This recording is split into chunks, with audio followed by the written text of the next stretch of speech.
I'm not sure why I bought some of these things, but we'll get to it. Hi everybody, it's Janine over at Slow Happy Vintage, and I have another bag of jewelry to go through. These I found at I think these are all from our local antique store that I go to quite often. I'm trying to clear my desk off so I can get to doing some different types of videos, but I have a lot of little haul videos that I wanted to share with you.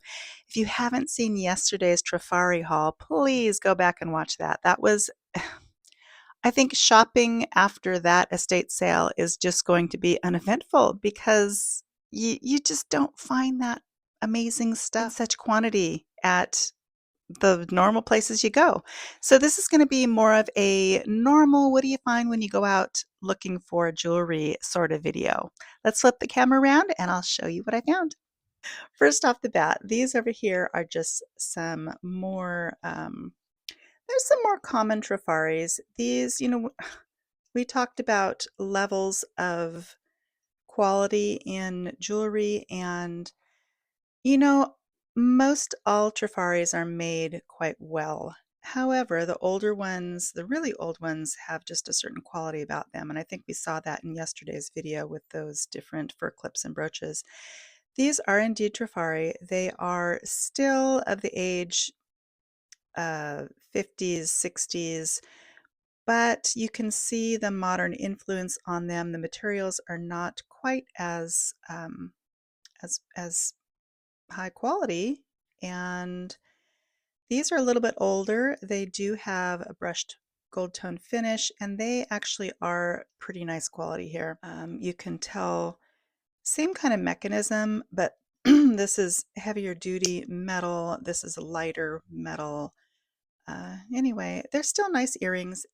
They aren't the newest of Trifari. They're not the age of Trifari where they moved their manufacturing to China, so they still are American made, and they will continue to go up in value simply because they are Trifari and they are not making stuff anymore. These are Sarah Coventry, and I believe I showed a necklace the other day that was from, I think it was West Germany, that had this same little spiral paperclip sort of chain. They're very lightweight, and I I would swear that this matched. I'm gonna have to dig up that other necklace and show you. Don't you agree? Don't you think these would go wonderfully as a set together? They've got that same little spiral paperclip chain. They're very lightweight. They're aluminum. If I didn't know better, this is Sarah Coventry, this is West German. I am really, really surprised. Getting back to these at hand, these right here are Brighton.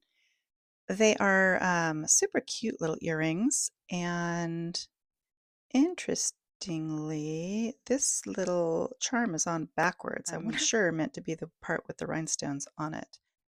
Brighton is usually silver plated, sometimes sterling. I haven't tested these, but they're pretty high quality, so I'm going to test them for silver and we'll see where we go from there. All of these earrings are $2 a piece. They were $2 a piece, unless I tell you otherwise. The Brightons were $2. Then these guys I bought at the Spot Made. I actually paid $5 for these, and I kind of thought they might be Juliana. I do not believe they are, but even so, they are really beautiful AB rhinestones. AB stands for Aurora Borealis. That's that kind of iridescent rainbow sheen to stones that were made in the mid 50s. If you see something with that coating, it's not typically going to be any older than, I believe it's 1955.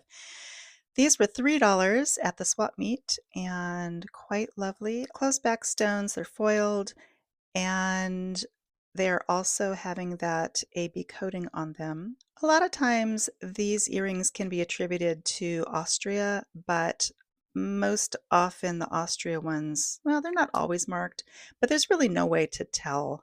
When you have something like this that's not marked and you can't prove it's Juliana or something, they are just unmarked beauties and should be sold as such. These little ones are not marked.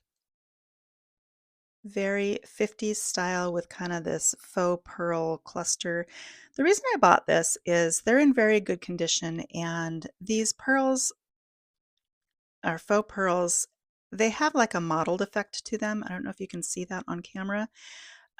Those are very traditionally used by a lot of the makers during the Miriam Haskell era. A lot of manufacturers used these type of faux pearls during that time period. Originals by Robert, Miriam Haskell, Hattie Carnegie, just a lot of them. These are quintessentially West German. When you see this style with the ornate little bezel on here with the pearls, with just everything about this screams West Germany. They are marked West German on here. Very popular right now, especially the colored ones. This is a pink opalescent stone with faux pearls and pink rhinestone at the bottom. They were $5.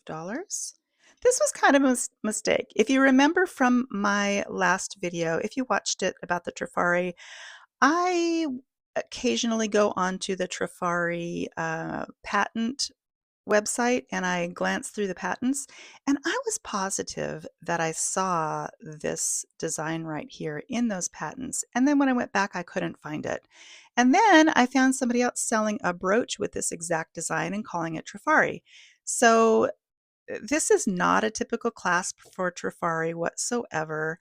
I don't know if somebody, and I don't think somebody made this, because this enamel section right here matches the style as well. So I don't know what this is, but when I saw it, my memory kind of triggered that I thought it was Trifari. So I had looked at it several times and pondered whether or not it was Trifari. And then I went back again, it was still there, and I thought, well, I think I'm just going to get it. Worst case scenario, it's not, but I've been wanting to try my luck at enamel. So I might try to cold enamel this piece just for my own experience and replace some of the rhinestones and see if I can do a little restoration job on it. This piece is kind of funny. It is a piece from the 80s. AFI is a punk rock band from the 80s, and don't get me wrong, well, I must say I listened to a little bit of punk in the 80s. I'm not really familiar with this band. It's called A Fire Inside, I believe.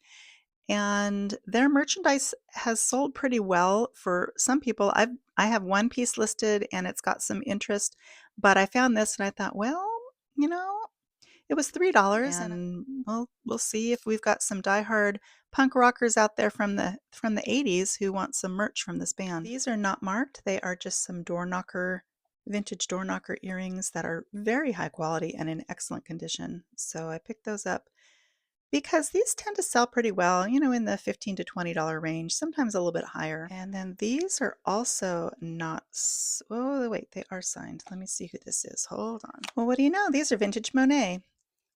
Vintage Monet is having kind of a moment right now, and these, I thought, I picked them up just because of the quality. Like I said, when I'm going through jewelry, I don't necessarily pay attention to makers if the quality is great, and then later sometimes I look at them again and I'm like, oh hey, that is marked. Who is it? So this is Monet, and just really nice, really nicely made. And the last piece in this group is this little adorable pin. It isn't marked, but I just love this little enamel flower coming up here. It's very reminiscent of my Hattie Carnegie set. I don't think this is Hattie Carnegie, but hold on, let me go grab that set real quick. So this is my Hattie Carnegie set, and if you look carefully, I mean, if this had a little bit different color scheme on it, I would think maybe it was part of this set, but I don't believe it is. I'm told that this little wrap flower design was very popular back in that time period, but we got to just have a moment for this set. This is the one I bought at auction, and I don't normally do auctions, but I really wanted this. I saw it and I paid up for it. I paid $115, which is the most I've ever spent on a set of jewelry. But look at the beauty of this piece, of this set. It's signed Hattie Carnegie right here. It's in brand new condition. Doesn't look like it's ever even been worn. I haven't decided whether or not I want to part with this set yet. Right now it's just sitting with all the lovelies, being admired. All right, we'll put that one back. But anyway, back to this pin. So this is super sweet. I paid, I think, what did I pay? $10 for this one. And it will probably find its way to be sold soon. I have to decide. I've got a lot of little collections, and I really kind of need to narrow down what I want to keep and what I don't. I mean, when you start amassing a lot of pieces of jewelry, you kind of want to narrow down because you can only keep so much. And you want to put, or I want to put pieces of jewelry into the hands of people who will just love them. So I'm actually going to keep this in with this one for now. The really cool thing about this set is that I bought a few other things from the auction that more than paid for the cost of me purchasing this set when I sold them. So this was expensive, but it was kind of a bonus. We wanted to test the little Brighton earrings for silver. So what I'm going to do is I'm going to do a little scratch test on this one, try to find an inconspicuous area. I should probably test the clasp as well as the actual pendant. I always warn people when you're using testing acids, keep them in a sealed container because if you notice, this is a very bright blue container, but look at the inside. It's like this pale blue, and that's from, even though these bottles are sealed, they do off gas. And when you open it, you can kind of smell that kind of chlorine smell, the acid smell. So keep them sealed. When you're looking for sterling silver, you're going to use an 18 karat gold testing solution. You can use the silver one, but I find this is the silver testing solution. I get a very clearer reading with the 18 karat. If you use the 18 karat, it will shine a pretty blue if it's silver. And with the actual silver testing solution, it's just kind of a muddy color, and I don't think it is very accurate. It's looking like, so the pendant part is showing blue. If you see it closely, the blue is kind of lifting off a little bit, so that could mean that it's plated rather than solid sterling. So I want to get a better reading on that. I can kind of see a little bit of copper showing through, so my guess is that this is just plated. Give it a little bit. Yeah, it's still lifting off.